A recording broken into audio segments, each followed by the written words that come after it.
Well, hey everybody, I've got a tutorial video for you, a little how-to video. The other day I saw a comment from a viewer saying, how come you don't do any how-to videos anymore? I don't see any. You should do more of those. Well, I do how-to videos from time to time. I usually do maybe 2 or 3 a year. I don't do a ton of them because quite frankly, they don't get that many views, and so there's not much of an incentive to do them. But when I have something that I think will make a good how-to video, I certainly do make the videos. So if you're one of these people who don't think I've done any how-to videos in a long time, you may want to check a couple things. First of all, make sure you're subscribed to this channel, and secondly, make sure you have notifications turned on so that you'll get a notification whenever I put up a new video. I think there's a big problem with people not knowing when I've put out a new video, and then after a while they're like, hey, I haven't seen anything from Eric in a while, and it's like, I do videos all the time, but for some reason you're not getting notified, so check your notification settings. Anyway, today's tutorial centers on what we've got here. These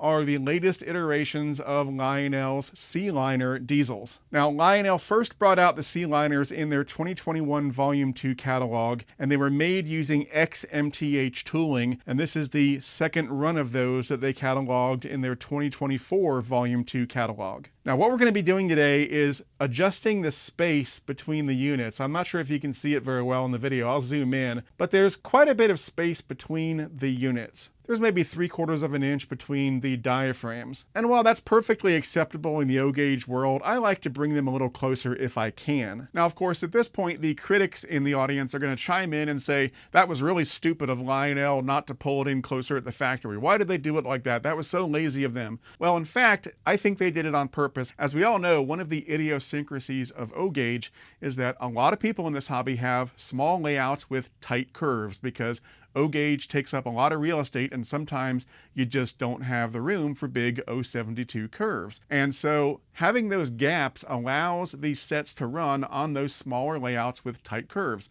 And in fact, from the factory, the minimum required curve for this set is O31. So just like a lot of things in life, whether or not that gap is a good or bad thing depends on your point of view. If you're someone with a small layout with tight curves, those gaps are a godsend because they allow you to run a set on your layout that you might not otherwise be able to run if it had a closer coupling. On the other hand, if you're like me and you have wider curves and you do like those closer, more realistic couplings, well, you might not like it. But the good thing is that Lionel, as you'll see, made it very easy to swap out the couplers and get a nice close coupling if you want that. Now, of course, it goes without saying that if you do this modification, you are going to increase the minimum required curve for the set. I'm not sure exactly what it'll be, probably O54 or O63 or something like that, but you will need wider curves if you bring it in for the closer coupling.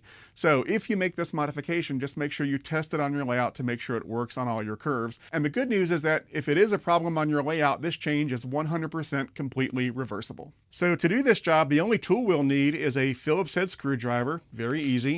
And then, of course, we'll need some shorter couplers, which I bought off the Lionel parts website. I got 4 of them. I'll put the part number up on the screen.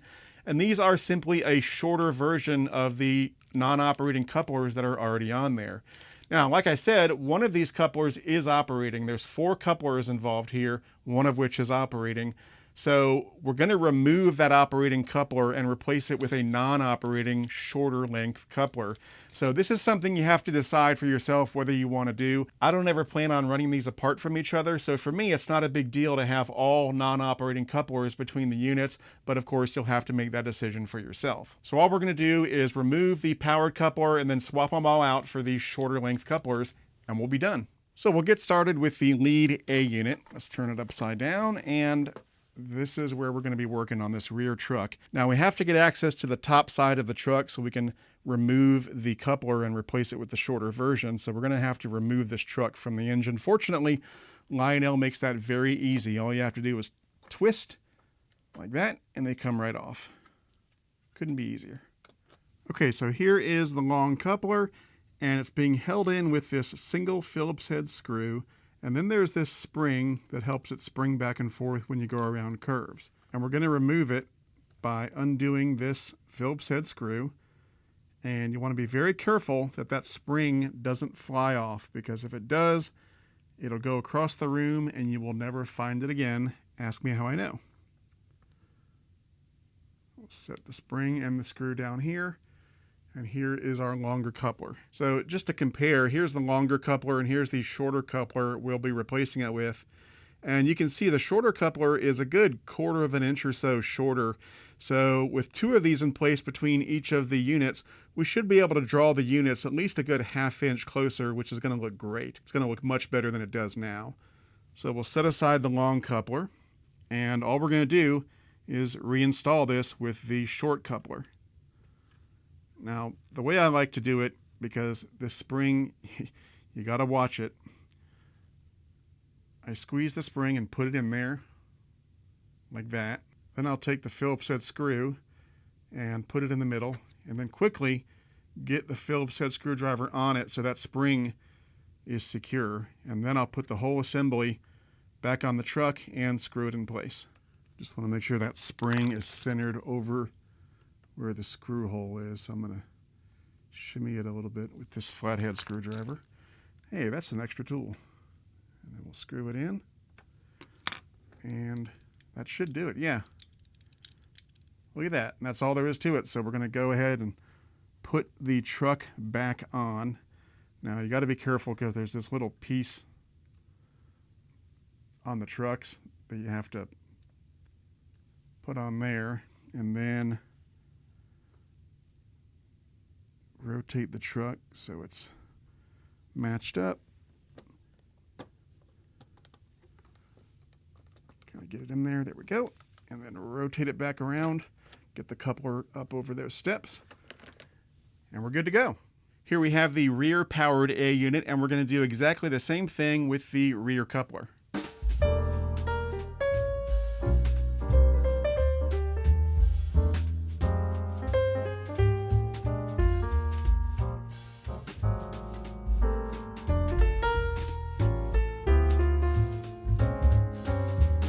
Here we have the B unit, and we're going to replace both couplers on this. This will be a little different because one of the couplers, like I said, is an operating coupler that has wires going up into the engine. So that'll be a different procedure. But first, let's replace this one over here. This one doesn't want to jump over that step as easily, and I don't want to force it. So I'm going to be safe and just remove that step temporarily. And these wires are a little bit tighter. I don't want to stretch them, so I'm just going to kind of set the truck here.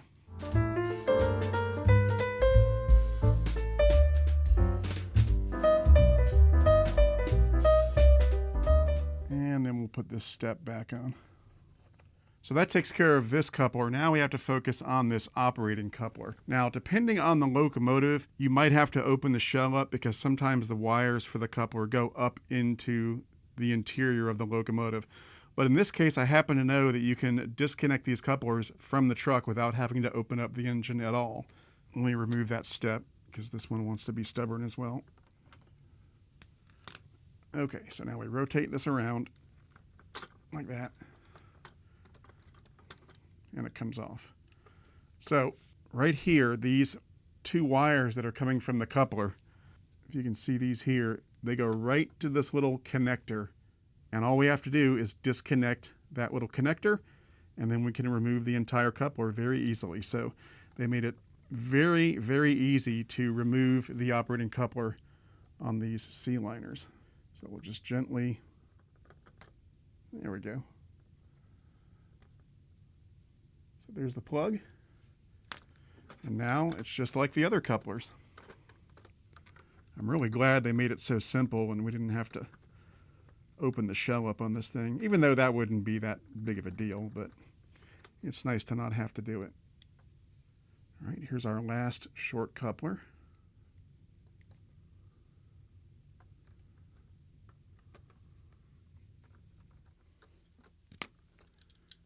And there we go.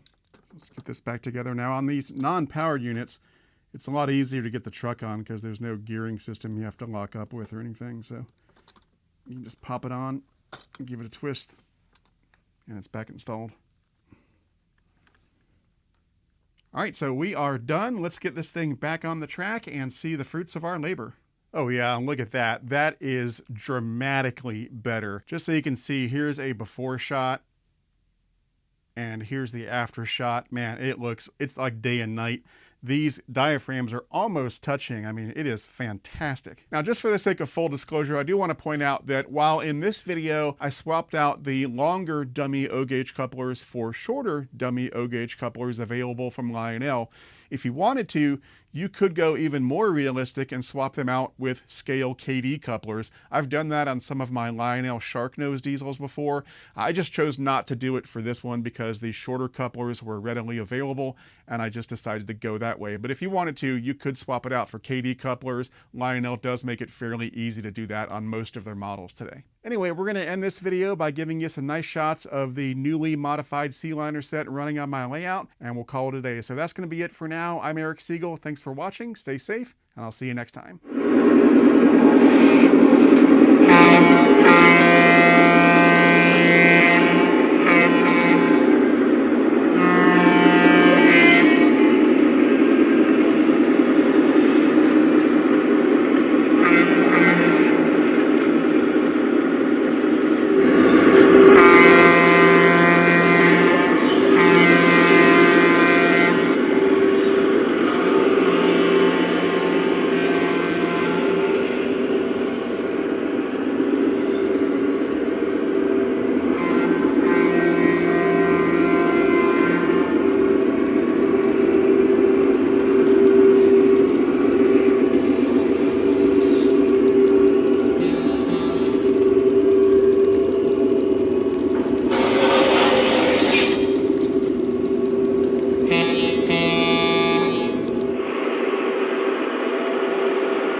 To discuss this model and any other O-gauge trains, check out the O-Gauge Railroading online forum at ogrforum.ogaugerr.com.